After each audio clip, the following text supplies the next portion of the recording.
Hi friends, welcome back to Akhila kitchen. చూడండి, నేను ఈరోజు 2 కప్పుల గోధుమ పిండి 1 కప్ షుగర్తో క్రిస్పీ అండ్ టేస్టీ బిస్కెట్స్ తయారు చేస్తున్నాను. దీనికి మైదా, ఎటువంటి ప్రిజర్వేటివ్స్ మరియు ఓవెన్ కూడా అవసరం లేదు. నేను చెప్పిన విధంగా step by step process follow అవుతూ మీరు చేసుకుంటే ఇది చాలా టేస్ట్గా ఉంటాయి. ఈ సమ్మర్ హాలిడేస్లో పిల్లలకి ఏమైనా స్నాక్స్ తినాలన్నప్పుడు ఈ విధంగా బిస్కెట్స్ చేసి పెట్టండి. మీరు ఇప్పుడు లేట్ చేయకుండా నెక్స్ట్ ప్రాసెస్లోకి వెళ్ళిపోదాం. 2 కప్పుల గోధుమ పిండి, ఈ విధంగా బిస్కెట్ల కోసం 2 కప్పుల గోధుమ పిండి మరియు 1/2 కప్ బాంబే రవ్వ, 1/2 కప్ బాంబే రవ్వ తీసుకోండి. ఇవి మొత్తం బాగా మిక్స్ చేసుకోవాలా. ఇది ఈజీ అండ్ క్విక్గా అవుద్ది ఫ్రెండ్స్. ఇది హెల్తీ కూడా టేస్టీ కూడా ఉంటాయి. చూడండి, ఇవి బాంబే రవ్వ, గోధుమ పిండి బాగా మిక్స్ చేసుకొని 3 టేబుల్ స్పూన్ ఘీ యాడ్ చేసుకోండి. ఘీ లేకపోతే మీ ఇంట్లో బటర్ ఉన్న యాడ్ చేసుకోవచ్చు, లేకపోతే ఆయిల్ కాచింది ఆయిల్ కూడా వేసుకోవచ్చు. ఈ విధంగా వేసుకొని ఇది మొత్తం ఒకసారి బాగా మిక్స్ చేసుకోవాలా. బాగా మిక్స్ చేసుకోండి. ఈ విధంగా బాగా మిక్స్ చేసుకొని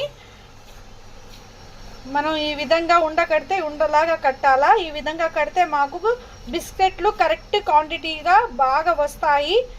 చూడండి, ఇది మొత్తం బాగా మిక్స్ చేసుకున్న తర్వాత ఇది పక్కన పెట్టేద్దాం. ఒక మిక్సీ జార్ తీసుకోండి. ఒక మిక్సీ జార్లో కొంచెం కొబ్బరి ముక్కలు, సోంపు, యాలకులు ఈ మొత్తం వేసుకోవాలా. మొత్తం ఇంగ్రీడియంట్స్ మిక్సీ జార్లో వేసుకొని నేను ఏ కప్పుతో అయితే గోధుమ పిండి తీసుకున్నానో ఆ కప్పుతోని 1/4 కప్పు చక్కెర వేసుకోండి. మీ దగ్గర చక్కెర పొడి ఉంటే 1 కప్ చక్కెర వేసుకోండి. ఇది మిక్సీలో మెత్తగా పౌడర్ లాగా కొట్టుకోవాలా. నేను కొట్టుకున్న తర్వాత మీకు చూపిస్తాను. చూడండి, ఈ విధంగా మెత్తగా పౌడర్ లాగా కొట్టుకున్నాను. ఇది పౌడర్ లాగా కొట్టుకున్న తర్వాత దీని మొత్తాన్ని ఇందాక పిండి కలుపుకొని పెట్టుకోనుల్లా ఆ పిండిలో యాడ్ చేసుకోవాలా. ఈ సోంఫ్ ఫ్లేవర్, ఈ యాలకల్ ఫ్లేవర్ బాగుంటుంది ఫ్రెండ్స్. చూడండి, దీని మొత్తాన్ని ఒకసారి బాగా మిక్స్ చేసుకోండి. వాటర్ వేయకముందే ఈ విధంగా బాగా మిక్స్ చేసుకుంటే అంతా ఒకే లెవెల్లో మాకు బాగా మిక్స్ అవుతాయి. ఇందులో నేను 1 స్పూన్ నువ్వులు కూడా యాడ్ చేస్తున్నాను. నువ్వులు మీ ఆప్షనల్. నేను పిల్లలకి చేస్తున్నాను కాబట్టి కొంచెం హెల్తీగానే చేస్తున్నాను. ఇందులో ఇప్పుడు కొంచెం వాటర్ వేసుకుంటూ మిక్స్ చేసుకుందాం. ఎక్కువ ఏమి వేసుకోబాకండి, కొంచెం వేసుకుంటూ మిక్స్ చేసుకోండి. ఎందుకంటే దీంట్లో మేము చక్కెర వేసిల్లా తొందరగా లూజ్ అయిపోద్ది. చూడండి, ఈ విధంగా నేను కొంచెం వాటర్ వేసి మిక్స్ చేసుకొని తర్వాత కావాలంటే యాడ్ చేసుకుందాం. నేను కొంచెం వేసాను ఫ్రెండ్స్. ఈ సోంఫ్ వేయడం వల్ల మాకు ఫ్లేవర్ సూపర్గా ఉంటుంది ఫ్రెండ్స్. ఇది మిక్స్ చేసుకుంటేనే మాకు టేస్ట్ స్మెల్ సూపర్గా వస్తుంది. చూడండి, ఈ వాటరే సైడిపోయినట్టు ఉన్నాయి. మళ్ళీ ఎక్కువ వాటర్ వేసుకుంటే మాకు అంతగా బిస్కెట్లు సరిగ్గా రావు. ఇంకొంచెం పైన నుంచి కొంచెం వాటర్ చల్లుకుందాం. చూడండి, ఈ విధంగా మొత్తం పిండి ముద్దని కలుపుకున్నాను. ఇందులో 2 భాగాల్లాగా చేసుకుందాం. మీరు కావాలంటే ఒకే దాంట్లో చేసుకోవచ్చు. నాకు కొంచెం పెద్దదిగానే వచ్చింది, అందుకని నేను 2 లాగా డివైడ్ చేసుకున్నాను. ఈ విధంగా ఒక రోల్ లాగా చేసుకోండి ఫ్రెండ్స్. నేను చూపించినట్టు మీరు చేసుకుంటే మీకు బిస్కెట్లు పర్ఫెక్ట్గా వస్తాయి. చూడండి, ఒక వెడల్పాటి ప్లేట్ ఏమన్నా తీసుకొని ఇందులో కొంచెం పిండి చల్లించుకోండి. ఈ పిండి చల్లించుకొని ఈ విధంగా ఒక రోల్ లాగా చేసుకోండి ఫ్రెండ్స్. ఈ విధంగా రోల్ లాగా చేసుకొని ఇప్పుడు మేము ఒక కత్తి తీసుకొని ఈ విధంగా కట్ చేసుకుందాం. కొంచెం ఎడ్జ్కి కట్ చేసేసి ఎడ్జ్ ఉన్న భాగాన్ని పక్కన పెట్టేద్దాం. చూడండి, ఈ విధంగా ఒక లెంత్లో బిస్కెట్ లాగా కట్ చేసుకుందాం. చూడండి, ఏ విధంగా కట్ చేశాను. ఈ విధంగానే ఇది కొంచెం ఇలా బరకగానే ఉండనివ్వండి. ఈ విధంగానే కట్ చేసి ఒక సైడ్కి పెట్టుకోండి. మొత్తం ఈ విధంగానే కట్ చేసుకోవాలా.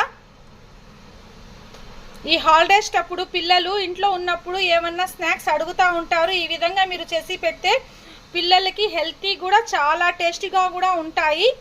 దీంట్లో బెల్లం కూడా యూజ్ చేసి చేసుకోవచ్చు ఫ్రెండ్స్. బెల్లం వేసుకోవాలంటే మీరు కొంచెం బెల్లం కరగపెట్టుకొని వేసుకోండి. ఇది మైదా పిండి యూజ్ చేసి అన్నా చేసుకోవచ్చు. నేను గోధుమ పిండి యూజ్ చేసి చేస్తున్నాను. చూడండి ఈ విధంగా మొత్తం కట్ చేసుకోవాలా. నేను కట్ చేసిన తర్వాత మీకు చూపిస్తాను. ఈ విధంగా మొత్తం ఈ విధంగా నేను కట్ చేసుకున్నాను. కట్ చేసుకున్న తర్వాత నేను స్టవ్ వెలిగించి కడాయి పెట్టాను. కడాయిలో ఆయిల్ వేసాను ఫ్రెండ్స్. ఆయిల్ కొంచెం హీట్ అవ్వాలా. మరీ ఎక్కువ హీట్ అవ్వాల్సిన అవసరం లేదు. మరీ ఎక్కువ హీట్ అయితే లోపల పచ్చిగానే ఉంటాయి, పైన మాడిపోతాయి. చూడండి ఈ విధంగా కొంచెం ఆయిల్ హీట్ ఎక్కిన తర్వాత దీంట్లో ఒకటిగా వదులుకుందాం.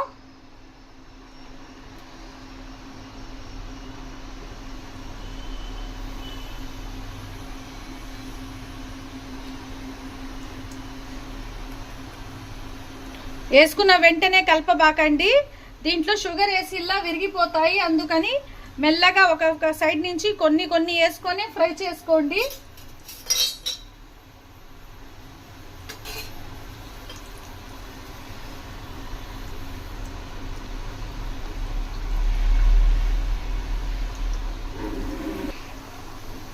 చూడండి ఏ విధంగా ఫ్రై అవుతున్నాయో. ఇది కొంచెం సపరేట్ చేసుకోండి, లేకపోతే అతుక్కుంటాయి. నేను లో టు మీడియం ఫ్లేమ్ పట్టే ఫ్రై చేస్తున్నాను ఫ్రెండ్స్.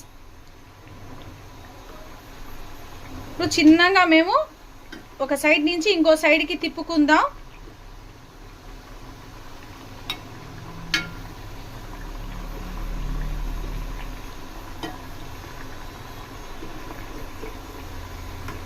మరి ఫోర్స్ వేసి తిప్పబాకండి ఫ్రెండ్స్, ఇరిగిపోతాయి.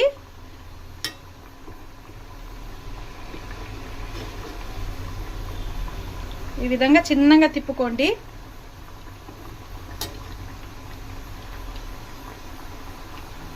ఈ బయట జంక్ ఫుడ్ పెట్టే కన్నా ఈ హాలిడేస్లో ఈ విధంగా మీరు పిల్లలకి స్నాక్ చేసి పెట్టండి ఫ్రెండ్స్, హెల్తీ అండ్ టేస్టీగా.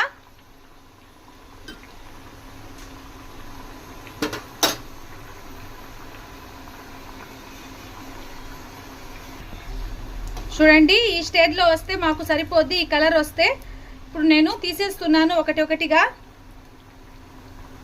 లోపల నుంచి బాగా కాలాయి ఫ్రెండ్స్, మొత్తం తీసేద్దాం. మళ్ళా ఎక్కువ ఏం మార్చుకోబాకండి. ఈ కలర్ వస్తే మాకు సరిపోద్ది. ఇది తీసిన వెంటనే మెత్తగా ఉంటుంది ఫ్రెండ్స్, కొంచెం చల్లారాక గట్టి పడిపోద్ది.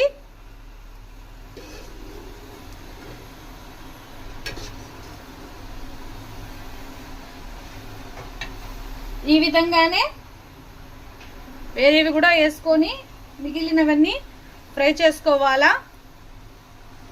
ఇప్పుడు మీడియం ఫ్లేమ్ పెట్టుకోండి, ఎందుకంటే ఆయిల్ ఆల్రెడీ హీట్గా ఉంది కాబట్టి పైన తొందరగా మాడిపోతాయి. అందుకని నేను కొంచెం మీడియం ఫ్లేమ్ పెట్టేశాను. సెకండ్ టైం ఫ్రై చేసేటప్పుడు ప్లీజ్ సబ్స్క్రైబ్ చేసుకోండి ఫ్రెండ్స్. అందరూ చూస్తున్నారు కానీ సబ్స్క్రైబ్ మాత్రం చేయటం లేదు. చూడండి ఈ విధంగా నేను ఇంకో 5 వేసుకున్నాను. ఈ విధంగానే మొత్తం ఫ్రై చేసుకోవాలా. చూడండి సెకండ్ ట్రిప్ కూడా ఫ్రై అయిపోయాయి. ఇది కూడా పక్కన తీసుకుంటున్నాను. ఈ విధంగా మొత్తం బిస్కెట్లు మొత్తం ఫ్రై చేసుకున్నాను. ఇది చాలా క్రిస్పీగా ఉంటాయి ఫ్రెండ్స్. చూడండి ఈ 2 కప్స్ గోధుమ పిండితో ఎన్ని బిస్కెట్స్ వస్తాయి మాకు. ఈ హాలిడేస్కి పిల్లలకి ఈ విధంగా బిస్కెట్లు చేసి పెట్టండి, గోధుమ పిండి బిస్కెట్లు. ఇప్పుడు మన గోధుమ పిండి బిస్కెట్స్ రెడీ అయిపోయాయి. Please like, share, subscribe friends. Subscribe my channel Akhila kitchen. ఇలాంటి మరిన్ని రెసిపీస్ కోసం నా ఛానల్ని సబ్స్క్రైబ్ చేసుకోండి ఫ్రెండ్స్. ఒక లైక్ ఇవ్వండి. మీరు లైక్ ఇస్తే నాకు చాలా ఇన్స్పిరేషన్గా ఉంటుంది. Thank you for watching.